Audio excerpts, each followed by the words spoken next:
Oke, kita sekarang akan membahas tentang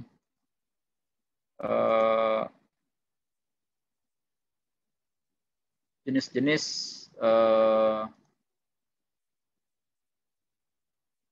pengertian dan jenis-jenis metode penelitian, gitu ya. Nah, ini saya share nih, kelihatan ya.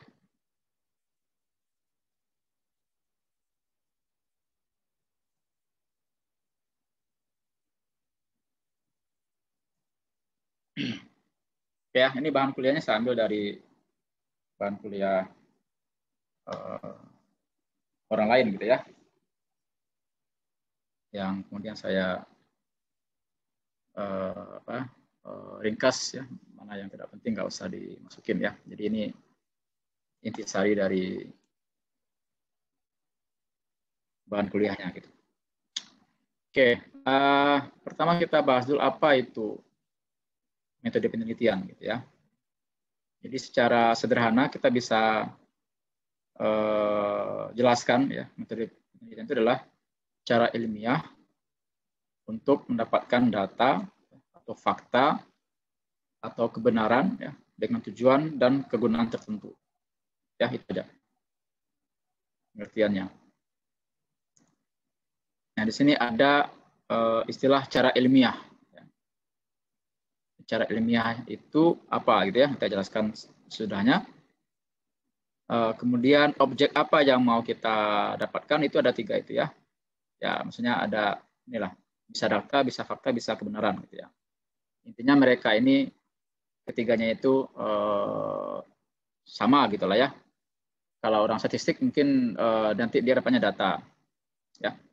Kalau atau orang sosial mungkin juga data gitu. Kalau orang sosial ya mungkin fakta seperti apa gitu ya di lapangan. Kalau matematik ya kebenaran ini ya berupa teorema gitu ya. Teorema atau ada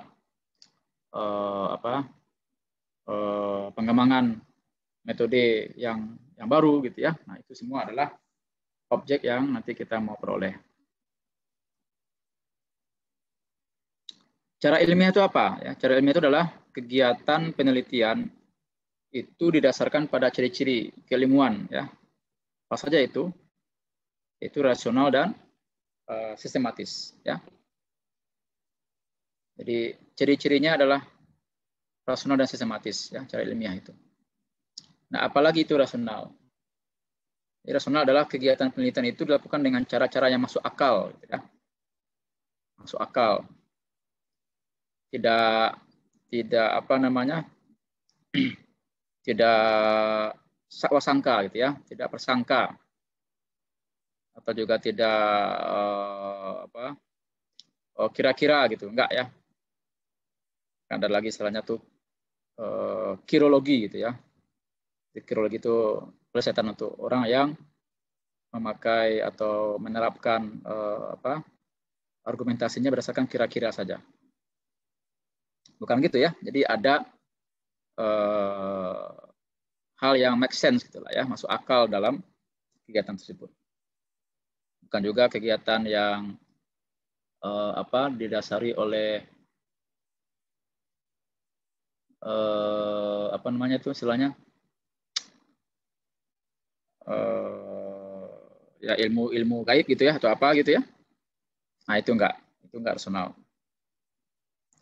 Nah, sistematis. Nah, prosesnya itu menggunakan langkah-langkah yang logis gitu ya. Jadi tidak sembarangan gitu ya. Jadi ada juga tahap-tahapnya itu ya. Nah, matematik ini sangat kental sekali nih ya, dua ini. Kita selalu rasional ya, dan kita juga sistematis.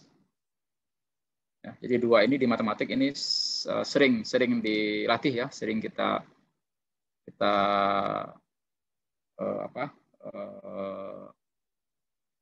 pelajari ya. Di setiap mata kuliah itu selalu nih ya, rasional dan sistematis. Oke, kemudian mengenai tujuan penelitian ya. Ini kan tadi akan ada dengan tujuan dan kegunaan tertentu gitu kan metode penelitiannya. Nah, apa tujuan penelitian? Ya, ada beberapa macam ya, bisa dalam bentuk penemuan bisa pembuktian, ya, kalau kita di matematik itu kental sekali nih ya pembuktian. Kita bisa pengembangan, ya. Nah, coba kita lihat ketiganya ini. Kalau penemuan berarti data, ya, fakta atau kebenaran yang diperoleh itu adalah hal yang betul-betul baru, ya, yang sebelumnya itu belum pernah diketahui. Ya, itu penemuan namanya. Jadi belum ada orang yang yang merumuskannya gitu ya, atau belum ada orang yang membuatnya gitu, atau yang menelurkan idenya gitu ya. Jadi memang baru. Ya. Contoh misalnya ya, menemukan cara yang paling efektif untuk memberantas korupsi. Nah, ini. Ya, jadi cara yang paling efektif gitu ya. Berarti dari cara yang ada itu ya, si peneliti ini menemukan cara yang paling efektif yang belum pernah dilakukan atau disampaikan ya, atau dipropos ya, diusulkan oleh peneliti yang lain yang sebelumnya. Nah, apa itu cara yang paling efektif? Nah, kalau memang itu sesuatu yang baru, ya, yang belum pernah diketahui sebelumnya, maka itu adalah penemuan namanya. Kemudian pembuktian, ya, data, fakta, kebenaran yang diperoleh itu digunakan untuk membuktikan adanya keraguan-raguan terhadap informasi atau pengetahuan tertentu. Ya, kalau di konteks kita di matematik, ya ini pembuktian untuk memastikan ya bahwa teorema ya, teorema itu kan berdasarkan pendapat ya, pendapat atau pernyataan ya, statement ya dari orang gitu ya. Nah, statement ini perlu untuk dipastikan kebenarannya, diterima kebenarannya itu. Jadi tidak ada lagi keraguan-raguan, tidak ada lagi kelemahan-kelemahan atau kekurangan-kekurangan argumentasi, atau mungkin nanti ada yang menyanggah, ya tidak ada lagi kayak gitu. Karena kalau sudah dibuktikan, ya harusnya menjadi sebuah teorema yang memang bisa diterima oleh orang gitu ya. Nah, dalam konteks matematik seperti itu. Kalau dalam konteks sosial misalnya, ya, misalnya ada yang membuktikan apakah betul insentif dapat meningkatkan prestasi kerja. Nah, jadi buktikan ya. Dengan cara apa? Ya mungkin kita survei ya. Kita lihat data selama berapa bulan ya. Kita bandingkan antara yang sebelum diberikan insentif dengan sesudah yang diberikan insentif. Nah, ada ini enggak? Ada perbedaan enggak? Ada peningkatan enggak setelah diberikan insentif? Ya. Nah, kalau memang ada, berarti kita bisa mengklaim itu terbukti efektif gitu ya dalam meningkatkan prestasi kerja. Tapi seberapa efektif? Nah, tentu nanti ada hitungan atau ukuran statistiknya gitu ya. Yang bisa ukurannya ini bisa standar gitu ya antara orang yang menilai. Nah, itu kan bisa kita buat penelitian seperti itu untuk pembuktian. Yang ketiga, pengembangan ya. Jadi memperdalam dan memperluas pengetahuan yang telah ada. Nah, ini juga banyak nih ya, di matematik ini juga banyak nih. Bahkan ini mungkin lebih banyak nih ya daripada temuan-temuan baru. Ya, sifatnya kalau yang sekarang ini barangkali pengembangan lebih banyak. Ada teorema A yang masih spesifik ya, khususnya kasus khusus, kemudian dikembangkan untuk kasus yang lebih general. Nah, seperti itu kan. Jadi memperdalam, memperluas pengetahuan yang telah ada. Ya, kalau dalam penelitian sosial mungkin bisa dibuat contohnya gini ya, mengembangkan sistem pemberdayaan masyarakat yang efektif. Ya, mengembangkannya ya. Jadi sebelumnya sudah ada, tapi kemudian dikembangkan ya supaya lebih efektif. Nah, ini tujuan penelitian ya, berkisar antara penemuan, pembuktian dan pengembangan. Oke, kemudian tadi kan dikatakan tujuan dan kegunaan ya. Nah, sekarang kegunaannya apa? Jadi data, fakta, kebenaran yang telah diperoleh dari penelitian ini dapat digunakan untuk apa ya? 3 ini aja ya. Memahami masalah yang ada ya. Masalah yang sedang dibahas, masalah yang sedang dibicarakan, kemudian memecahkan masalah itu. Memecahkan itu berarti menyelesaikannya gitu ya kalau ada masalah. Dan kemudian mengantisipasi masalah. Ya. Membuat bagaimana supaya masalahnya tidak terjadi ya, tidak ada gitu. Nah, di kita di matematik juga begini ya, juga seperti ini ininya ya, prosesnya. Jadi apa namanya nanti data, fakta, kebenaran yang nanti kita peroleh itu kita gunakan untuk ini ya, memahami masalah ya. Ada sebuah problem di matematik ya. Apalah gitu ya, baik problem di teorinya atau di prakteknya ya, di aplikasinya gitu ya. Nah, kita pahami dulu. Ya, kita pahami dulu apa masalahnya gitu. Apa problemnya ini. Jadi kita bisa mengerti gitu ya, masalahnya seperti apa. Kemudian setelah kita mengerti, kita coba untuk selesaikan. Ya, selesaikan masalahnya itu. Ya, tentu banyak hal ya yang bisa kita gunakan nantinya ya, banyak tools yang kita pakai kalau di matematik ya. Dengan cara apa kita menyelesaikannya. Kemudian setelah kita tahu gimana cara menyelesaikannya, kita juga mungkin akan memberikan kriteria ya supaya masalah itu tidak terjadi gitu ya, memberikan semacam syarat-syarat cukup ya supaya tidak terjadi. Atau kalau masalah ini supaya terjadi apa ininya gitu ya, apa syarat perlunya nanti gitu ya. Nah, ini adalah bentuk dari pengantisipasian masalah. Ya, kalau di matematik kita terapkan seperti itulah kira-kira ya.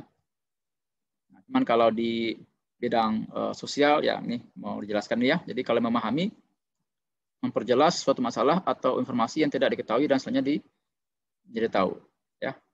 Contohnya ini ya, penelitian tentang sebab-sebab jatuhnya pesawat terbang ya. Nah, ini kan kemarin pesawat Sriwijaya ya jatuh. Kemudian kan diterjunkan tim ya, tim investigasinya itu. Jadi mereka meneliti ya apa penyebab dari jatuhnya pesawat tersebut. Ya, jadi dipahami masalahnya di mana gitu. Ya. Apa yang membuat dia itu jatuh. Atau misalnya contoh lain sebab-sebab membudayanya korupsi di Indonesia. Ya. Kenapa sih korupsi itu sepertinya tidak ini ya. Sepertinya tidak kapok orang korupsi gitu. Bahkan sudah menjadi darah daging gitu ya. Sudah membudaya. Apa sebabnya? Ya, apa sebabnya? Apakah memang sistem penindakan hukumnya itu tidak berjalan? Ya. Atau memang sudah karakter masyarakat Indonesia ya yang terdidik untuk itu sejak lahir, sejak kecil gitu ya. Mencontek ya. Tidak jujur dalam ujian segala macam. Apakah karena itu kemudian terbawa-bawa nanti ketika sudah besar? Apa sebabnya? Nah, ini perlu dipahami ya, permasalahan sosial seperti ini. Ya, ini memahami. Kemudian memecahkan ya, berarti meminimalkan atau menghilangkan masalah ya. Kalau di kita kan memecahkan kan berarti kan mencari solusi gitu ya. Solusi itu apa? Solusi itu sesuatu fungsi ya atau kuantitas yang kalau dimasukkan ke dalam permasalahan tersebut, masalahnya itu menjadi sebuah pernyataan benar gitu kan gitu. Jadi tidak lagi masalah gitu ya, tapi menjadi sebuah pernyataan yang benar. Nah, ini yang menghilangkan masalah gitu ya. Minimalkan atau menghilangkan masalah. Kalau dalam perspektif sosialnya berarti contohnya gini. Penelitian untuk mencari cara yang efektif untuk memberantas korupsi di Indonesia. Ya. mencari cara yang efektif ya. Apa kira-kira nih? Ya, gimana cara kita menyelesaikan, memecahkan kasus korupsi di Indonesia ini yang terus ada gitu ya di Indonesia, tidak pernah berhenti orang dari kasus korupsi gitu. Nah, gimana kita pecahkan ya? Nah, ini termasuk juga dalam kegunaan ya penelitian ya untuk memecahkan masalah. Dan terakhir mengantisipasi ya. Berarti mengupayakan agar masalah itu tidak terjadi. Dia apa contohnya? Gimana cara agar korupsi itu tidak terjadi di pemerintahan baru nantinya gitu ya. Jadi pejabat nanti yang baru diangkat nanti tidak terjadi lagi misalnya. Nah, tentu beranjak dari pengalaman yang sudah kan.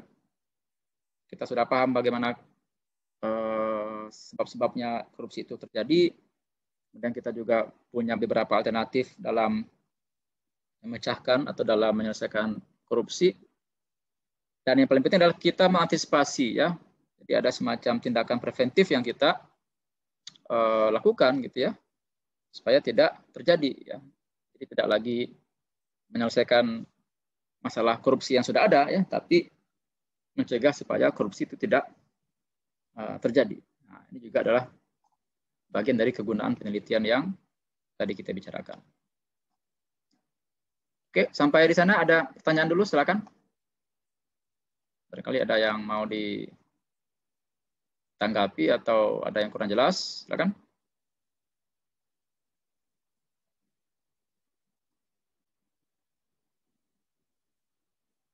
Ya, cukup ya. Kalau tidak, lanjutkan. Nah, di jenis-jenis metode penelitian sekarang ya. Ada beberapa kriteria nih ya. Pertama berdasarkan tujuan ya.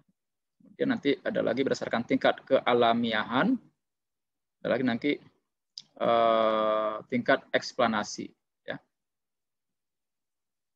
Nanti kita jelaskan secara detail masing-masingnya. Oke, berdasarkan tujuan itu ada berapa nih? Ya, ada penelitian dasar ya, atau juga dikenal dengan basic atau fundamental research. Kemudian ada penelitian terapan, ya, applied research, dan penelitian pengembangan, ya, research and development. Ya. Kalau dia dasar berarti tujuannya itu adalah untuk mengembangkan teori, ya, dan tidak memperhatikan kegunaan yang langsung bersifat praktis. Jadi memang teori saja, ya, konsep saja, ide saja gitu. Apa gunanya ya nggak tahu ya. Ya maksudnya bukan nggak ada ya. Kita tidak fokus ke sana. Ya. Yang penting teorinya sudah kita dapatkan gitu ya dan sudah kita uji kebenarannya. Sudah kita buktikan teorimanya gitu misalnya ya. Nah, jadi kalau ada yang melakukan penelitian dasar ya jangan ditanya ini apa gunanya gitu. Apa aplikasinya gitu. Ya karena memang dasar ya. Kalau ada apa misalnya di aljabar gitu ya, di analisis itu banyak sekali itu. Teorema-teorema yang dibuat orang yang dikembangkan sangat abstrak ya. Dan orang mungkin nggak mengerti gitu ya, memahami di mana bisa digunakan gitu. Karena memang dia dasar ya, basic atau fundamental research. Dan itu bukan berarti penelitiannya itu tidak ada gunanya gitu ya, bukan. Atau penelitian dasar ini tidak ada dampaknya ke masyarakat atau tidak ada manfaatnya ke masyarakat. Ya jangan seperti itu ya mengklaim. Karena bisa saja nanti teori-teori ini ya itu suatu ketika nanti ada orang atau ada permasalahan yang mungkin cocok untuk dipakai teorinya ini. Ya. Dan itu banyak terjadi di matematik ya. Misalkan tentang matriks ya. Matriks itu kan sebetulnya dulu matematika itu cuma bermain-main aja tuh ya dengan matriks. Belum tahu ada apa? Idenya itu bukan diangkat dari permasalahannya ada ya, tapi cuma dari ide saja, pemikiran saja. Oh, kita buatlah matriks seperti ini ya. Ada kalau penjumlahan kayak gini definisinya ya. Kalau perkalian seperti inilah kita buat gitu ya definisinya. Ada lagi teorema-teorema nanti kan yang nilai eigen lah segala macam gitu ya. Awalnya tidak ada ya, penerapannya, cuman sekedar main-main aja ya. Main-main bagi orang matematikawan gitu ya. Ternyata di kemudian hari banyak sekali kan yang bisa dipakai di matriks ini. Bahkan dalam sebagian besar permasalahan di sekarang ini ya, di era digital, itu justru matriks ini yang paling banyak terpakai ya konsepnya. Ya, atau misalkan ada lagi itu ya, kalau yang pernah menonton film Ramanujan ya, ada nggak Ramanujan ya, the one who knows infinity ya. Jadi si Ramanujan ini teori matematikawan dari India ya, dulunya hidup di ya, masih masa perang dunia pertama ya, masalah ya. Ya, jadi dia orang India dan dia sangat sangat jenius di dalam menghitung deret tahingga gitu ya, bentuk-bentuknya lah segala macam gitu ya. Nah itu dia banyak tuh ya ininya, dia temukan ini aja ya, sekedar ketertarikan dengan angka gitu ya, dengan pattern, dengan pola segala macam. Cari ya, misalnya kalau sekarang kan kalau mudahnya misalnya gini ya, 1/1 ya tambah 1/2 tambah 1/3 ya, nanti tambah 1/n misalnya gitu ya. Nah berapa jumlahnya kan gitu ya, sama dengan berapa. Nah itu Ramanujan sangat itu ya, sangat sangat senang dengan hal itu ya, dan dia bisa mencarinya berapa gitu ya. Itu kan cuman ini ya awalnya kan, cuman iseng-iseng aja ya. Tapi siapa sangka ya ternyata ilmunya teori atau teorema bilangan yang dia hasilkan itu ternyata itu sangat berguna dalam menjelaskan tentang lubang cacing ya. Lubang cacing. Ada yang tahu tentang lubang cacing di angkasa, di alam semesta ya. Jadi lubang cacing itu teorinya gitu ya. Teorinya itu adalah kalau kita bisa masuk ke sana ya kita akan bisa menuju ke tempat lain yang dengan ini ya, dengan singkat gitu. Nah, ya. Itu ada tuh filmnya itu ya. Interstellar salah ya nama filmnya. Ada tuh di sana. Ya. Menarik ya untuk diikuti pengembangan teori-teori apalagi matematik ya. Yang orang sangka tidak ada gunanya, hanya hitung-hitung saja, tapi ternyata di kemudian hari bisa ketemu gitu ya aplikasinya. Meskipun nggak ketemu sama sekali dengan aplikasinya, tapi ini sebuah ide ya, teori yang harus dihargai ya, yang sudah dihargai ya, karena tidak mudah ya untuk menemukan ini gitu ya, dan tidak mudah juga untuk membuktikannya gitu. Nah, jadi gitu. Tapi kalau dia nanti terapan ternyata dipimpin tidak nampak terapannya, baru bisa ya tanyakan ini di mana nih digunakan nanti untuk apa gitu. Nah, itu beda lagi ya. Tapi kalau dasar memang fokusnya memang pada teori dan tidak sama sekali memperhatikan kegunaannya itu. Ya. Kemudian penelitian terapan sendiri ya. Nah, tujuannya menerapkan, menguji, ya, mengevaluasi suatu teori yang diterapkan dalam memecahkan masalah-masalah praktis. Nah, ini baru nanti ya.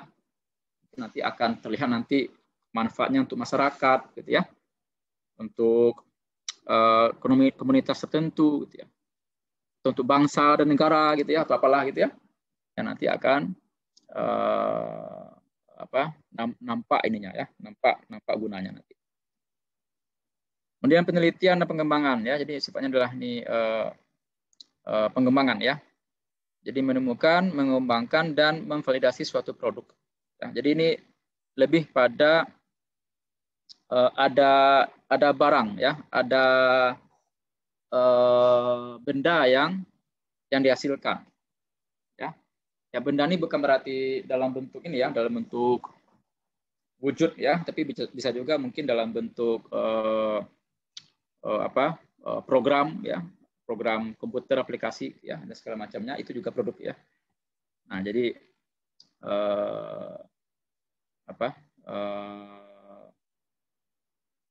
nampak di sana ya pengembangannya itu. Oke, itu jenis-jenis dari tujuan ya, berdasarkan tujuan.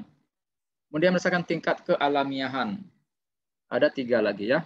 Jadi metode penelitian eksperimen ya, kemudian survei, dan kemudian naturalistik. Kita lihat. Eksperimen berarti metode penelitiannya sangat tidak alamiah ya. Ini kan tadi kan tingkat kealamiahan ya. Jadi kalau di eksperimen itu sangat tidak alamiah. Kenapa? Karena tempat penelitian itu di lab ya, di lab. Jadi dalam kondisi yang terkontrol ya. Kemudian juga tidak terpengaruh dari luar. Ya, jadi kita setting gitu ya, kita sengaja setting kondisinya seperti apa yang mau kita inginkan. Nah, ini paling tidak alamiah ya, sangat tidak alamiah. Ya, penelitian di lab. Ya. Mungkin ini orang biologi, kimia, ya, fisika, ya, yang melakukan eksperimen di lab, ya, kan mereka kan memang mendesain, ya, men-setting beberapa kondisi itu memang sesuai dengan yang diinginkan, ya. Dan itu bisa kita pantau terus kan, jadi terkontrol. Kemudian metode survei. Jadi pada metode survei ini digunakan untuk mendapatkan data dari tempat tertentu yang alamiah, ya. Tetapi peneliti melakukan perlakuan dalam pengumpulan data. Nah, jadi ada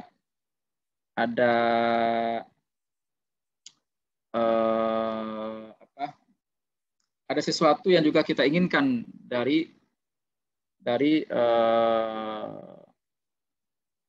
sesuatu yang alamiah tadi itu ya, di lapangan yang memang itu di luar kita, tapi kita tetap punya keinginan gitu ya, atau sehingga dengan itu kita ada semacam perlakuan dalam pengumpulan data. Seperti apa perlakuannya? Ya, misalnya dengan mengandalkan kuesioner, ya, atau tes wawancara terstruktur dan sebagainya. Jadi kalau kuesioner kan itu kan bisa jadi bisa kita rancang sesuai dengan apa yang ingin kita dapatkan kan ya. Ya, hasilnya kita inginkan seperti apa gitu ininya.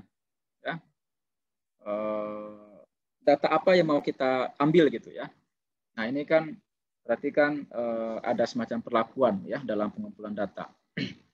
Tapi memang dia itu dari alamiah ya, dari sampel atau dari populasi yang tidak kita bisa kontrol gitu. Ya, tapi kan kemudian kita ambil sampel dan itu kan juga semacam perlakuan gitu ya dalam pengumpulan data. Ya, kemudian kalau yang tadi metode eksperimen dan survei ini adalah metode kuantitatif ya. Jadi hasilnya nanti dalam berupa angka-angka gitu ya, secara kuantitatif. Nah, yang naturalistik ini adalah metode kualitatif. Jadi artinya kalau kualitatif ini kita tidak merancang ya. Ya kita ini aja, apa pendapat Anda tentang ini gitu ya, misalnya.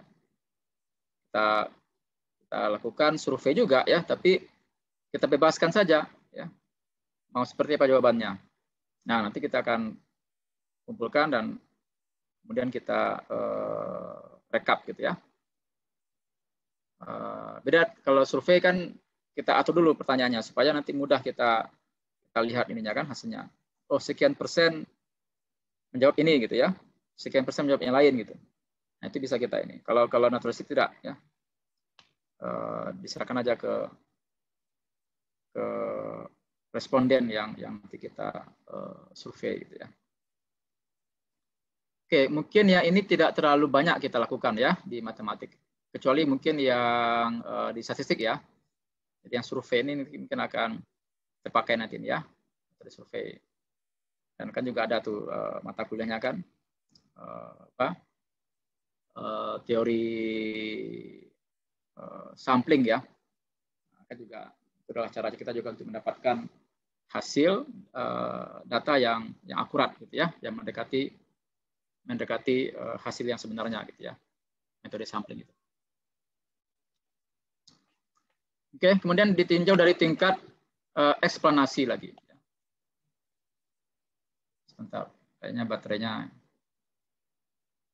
hampir habis. Oh ya, sebentar.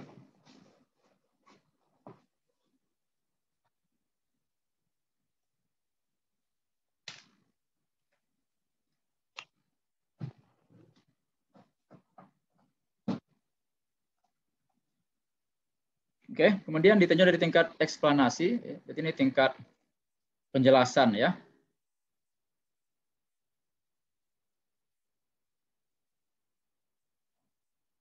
Nah, penelitian eksplanatif atau di tingkat berdasarkan eksplanasi itu ditujukan untuk memberikan penjelasan tentang hubungan antar fenomena atau variabel. Ya.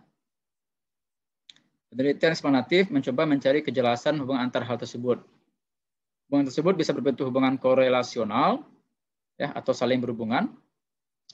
Bisa juga dalam bentuk sumbangan atau kontribusi suatu variabel terhadap variabel yang lain, atau bisa juga dalam bentuk hubungan sebab akibat.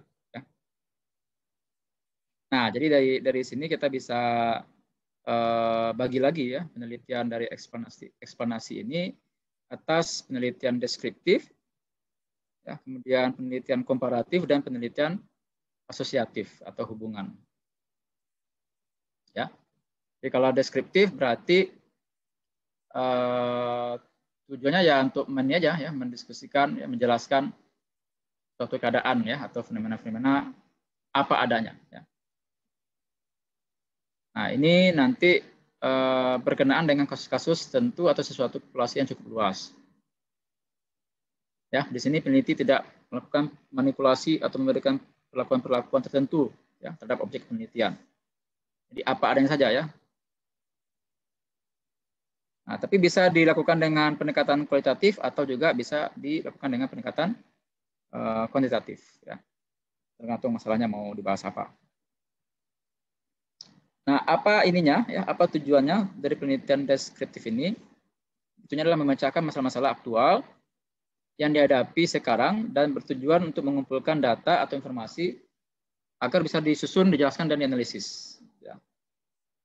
Ini memang banyak nanti orang-orang sosial ya yang nanti akan melaksanakan ini.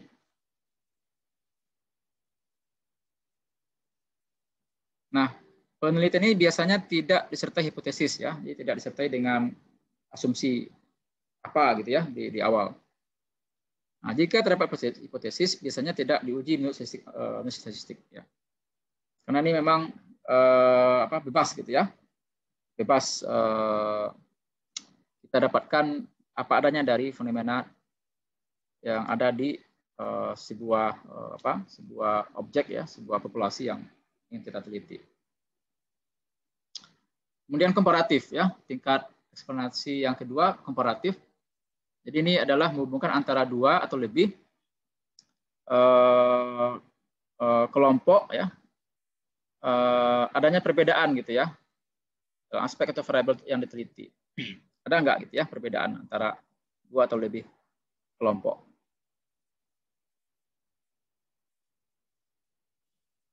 Ya, nah ini dilakukan secara alamiah juga ya.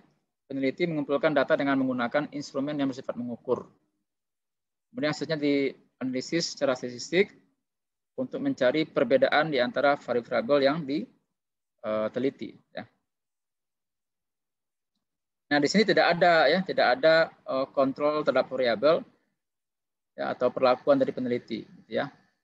Memang sifatnya adalah mana yang baik, ya, mana yang lebih jelek gitu ya, mana yang lebih baik, ya itu nanti kita menjadi tujuannya dari penelitian komparatif ini. Nah, ini mungkin kalau di matematik bisa saja ya kita lakukan ini ya. Jadi kita uji antara metode misalnya numerik ya.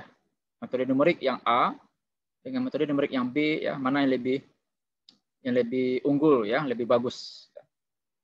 Ya, bagusnya dalam hal apa? Ya tergantung juga kan. Apakah dalam hal kecepatan hasil yang diperoleh atau dalam hal keakuratan hasil yang diperoleh gitu ya. Nah, tentu ini bisa dibandingkan ya antara beberapa metode. Kemudian penelitian asosiatif atau hubungan. Ya, jadi penelitian ini bertujuan untuk mengetahui hubungan antara dua variabel atau lebih. Ya, hubungannya ya.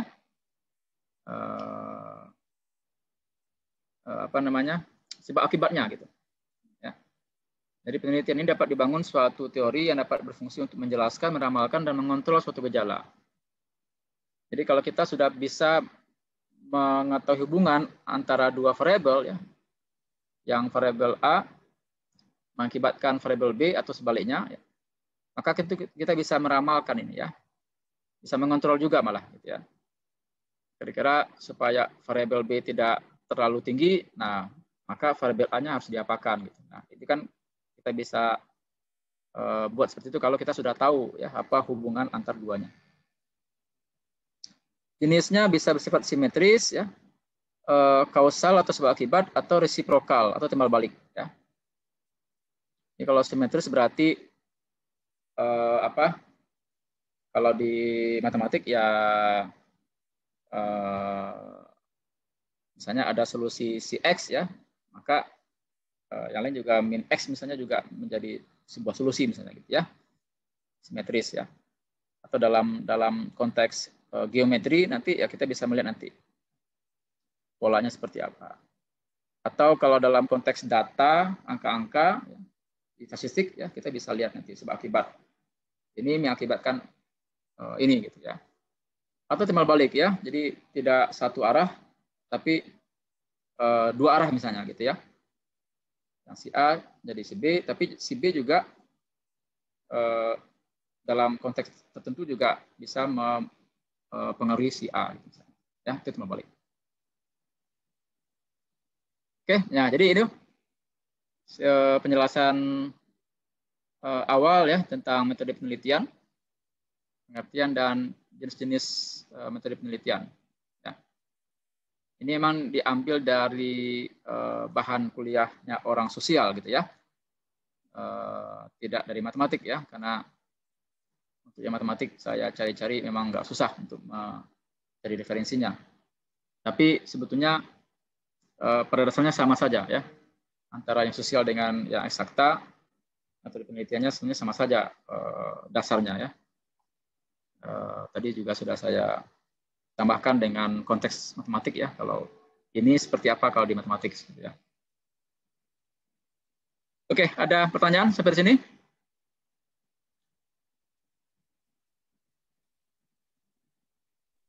Cukup, Pak.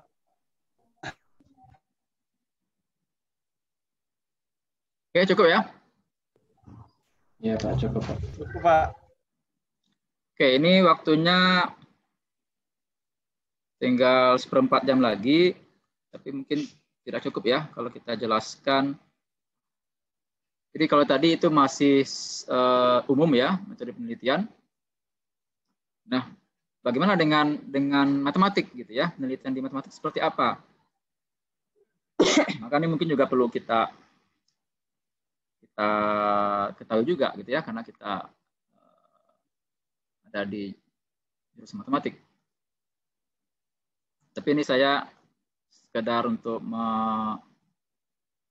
refresh saja ya, secara review saja. Akan nanti dibaca aja lebih detail ya. Nah, ini bisa kelihatan ini slide-nya? Kelihatan, Pak.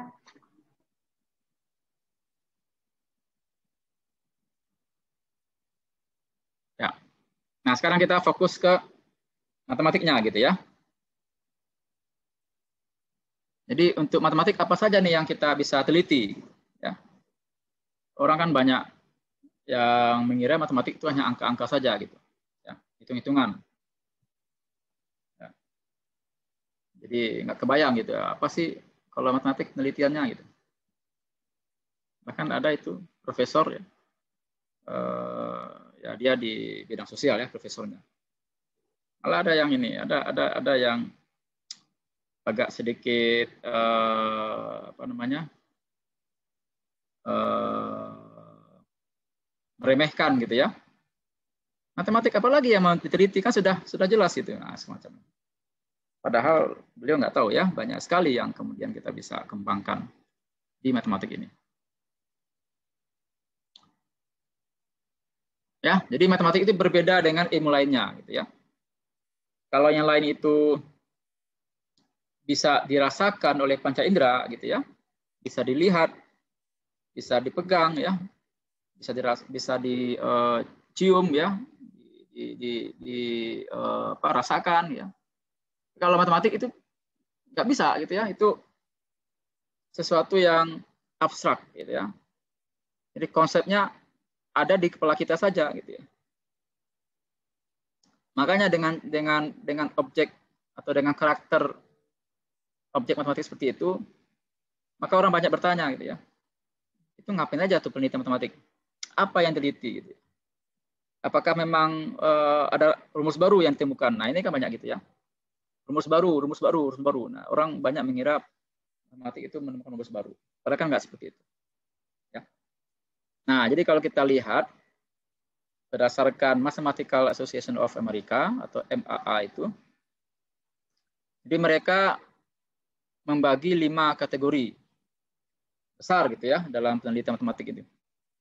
Ya, ruang lingkup penelitian matematik itu ada 5 kategori yang besar, yang disingkat dengan PIS, ya, supaya mudah mengingatnya. Apa aja tuh PIS itu? Pertama proof, ya, bukti. Jadi matematik tidak akan terlepas dari pembuktian. Ya. Kemudian extension, pengembangan. Ya. Jadi ada teorema, kemudian dikembangkan lagi teorema yang terbaru, gitu ya, yang lebih general misalnya. Kemudian application, ya, aplikasi. Nah, ini di bidang terapan banyak sekali nih ya. Maka nanti dalam kuliah metode, model pemodelan matematik itu nanti akan banyak menemukan masalah-masalah nyata yang kemudian diselesaikan oleh penelitian matematik. Kemudian karakterisasi, ya, jadi mengumpulkan sifat-sifat suatu objek matematik, ya, jadi dikarakterisasi.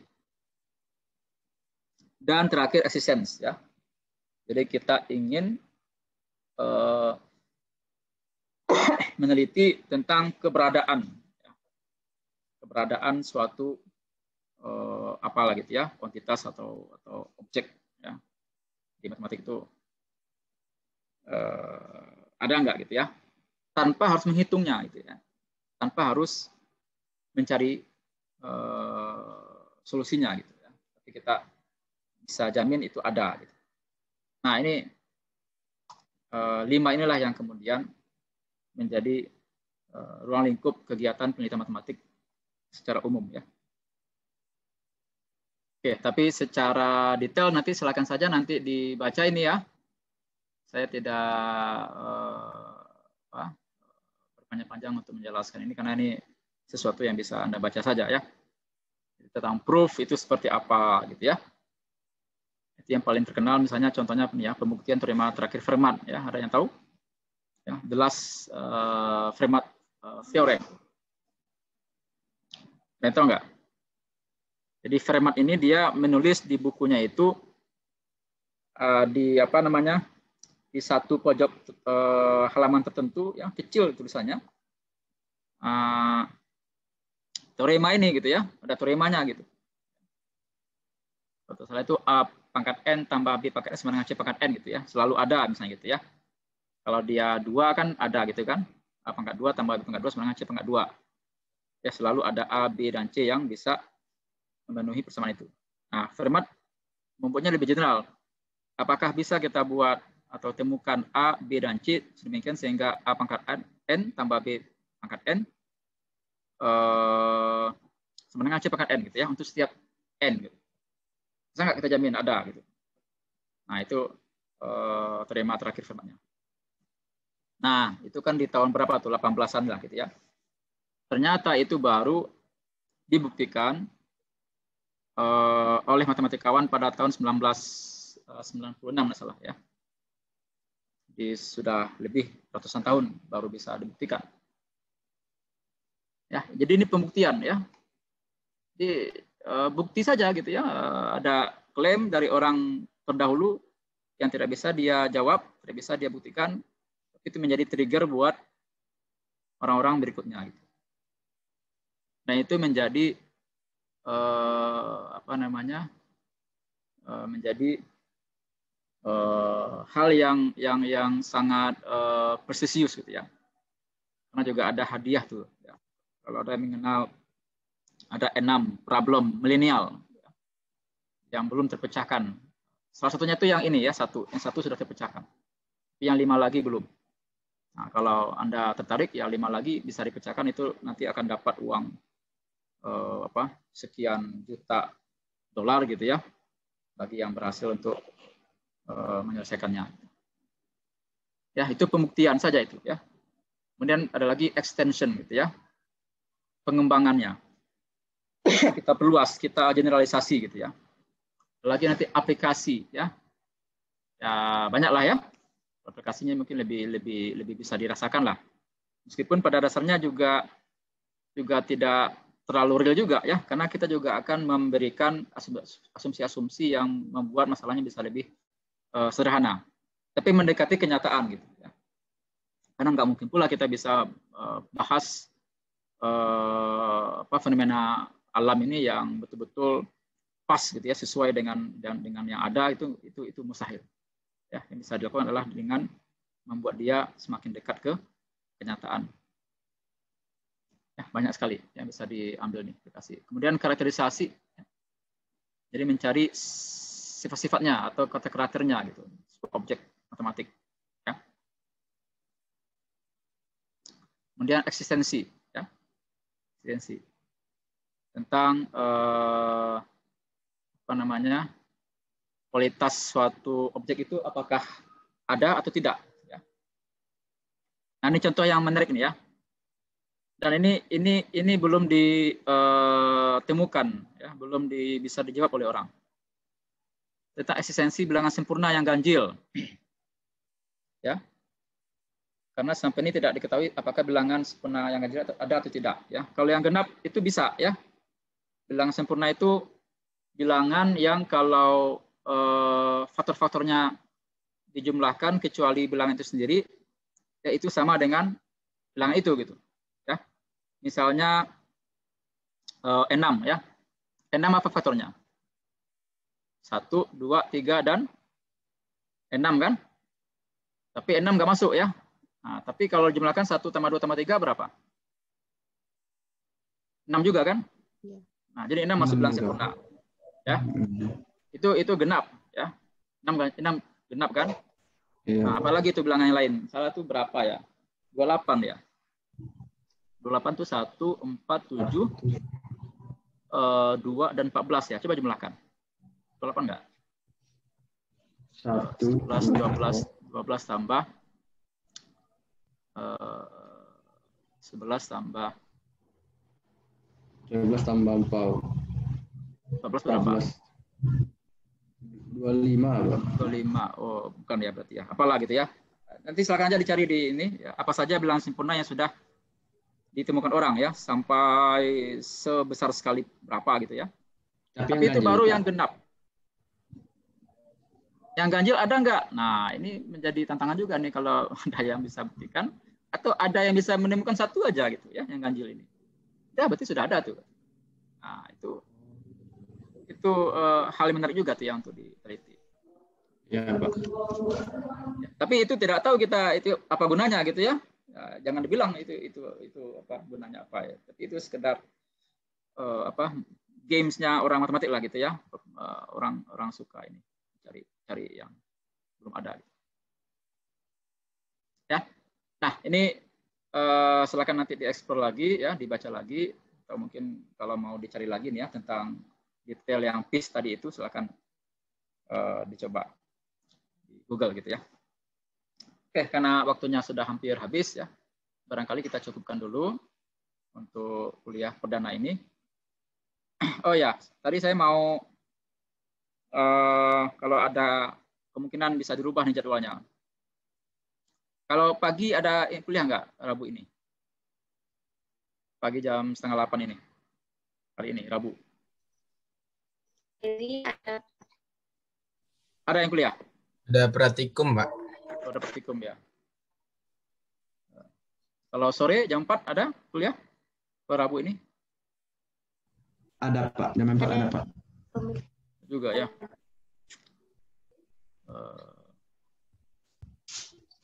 Oke lah, saya tanya lagi nih. Senin pagi ada, Senin pagi 7:30. Ada Pak. Ada. Senin sore jam 4? Oh, enggak ada Pak. Janitor. ada Pak. Ada juga. Oke, Selasa pagi? Ada Pak. Selasa sore? Ada Pak. Waduh. Kalau Kamis ya, Kamis pagi? Ada Pak. Kamis sore? Enggak ada. Kamis sore ada? Ada Pak. Ada Pak. Banyak juga. Dewi banyak sekali nih kuliahnya, apa nih? Jumat pagi? Ada yang belum Dewi ambil kemarin Pak. Gitu. Jumat pagi kosong Pak. Jumat pagi Ada, Pak. Hari apa yang kosong?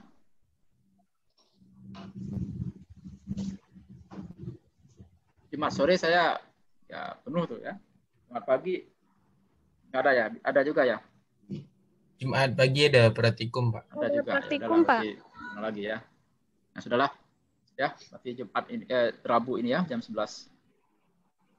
Cuman untuk pertemuan yang kedua saya butuh waktu tambahan nih, ya. Sabtu bisa kita adakan? Ada? Bisa kita adakan jam 8 Sabtu? Paling cuma sejam ya. Karena materinya juga terkait dengan PKM. Ya, kalau PKM kan sudah kita bahas workshop kemarin ya. Jadi saya hanya mereview aja tuh. Oke ya, jadi Sabtu kita jam 8 sampai jam 9 ya. Kuliah tambahan ya. Tolong dicatat ya, supaya bisa tidak lupa nanti ya. Baik Pak. Jadi minggu depannya itu sudah masuk Pak Iqbal nanti ya. Jadi yang sekarang dan nanti Sabtu itu kan sudah 2 pertemuan. Oke, itu aja. Kalau tidak ada, kita cukupkan untuk hari ini. Kita tutup dengan hamdalah. Alhamdulillahirrahmanirrahim. Mohon maaf dan terima kasih. Assalamualaikum warahmatullahi wabarakatuh. Waalaikumsalam warahmatullahi wabarakatuh. Waalaikumsalam.